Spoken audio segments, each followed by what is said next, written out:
முல்லைத்தீவில் மனைவி மீது கத்தி வெட்டு தாக்குதல்களை மேற்கொண்டு விட்டு கணவன் கிணற்றில் குதித்து உயிரிழந்துள்ளார். குமுளவனை பகுதியைச் சேர்ந்த 75 வயதான வீரசிங்கம் என்பவரே உயிரிழந்திருக்கின்றார். அவரது மனைவியான 73 வயதான வி அழகம்மா என்பவரே படுகாயமடைந்த நிலையில் வைத்தியசாலையில் சிகிச்சை பெற்று வருகின்றார். Discover the magic of Sri Lanka with Satkin Holidays. Book your unforgettable adventure today with Satkin Holidays. குறித்த தம்பதியினரின் பிள்ளைகள் வெளிநாட்டில் வசித்து வரும் நிலையில் தம்பதியினர் இருவரும் குமுளமுனையில் வசித்து வந்துள்ளனர்.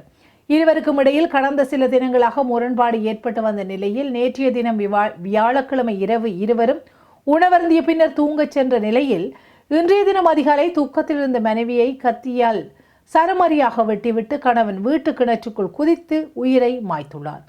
அந்த நிலையில் தனது தாயார் வீட்டில் உள்ள இந்த இரத்த வெள்ளத்தில் கிடப்பதை வீட்டில் பொருத்தப்பட்டிருந்த கண்காணிப்பு கேமராவில் பார்வையிட்ட மகன் சம்பவம் தொடர்பில் அயலவர்களுக்கு தகவல் தெரிவித்துள்ளார்.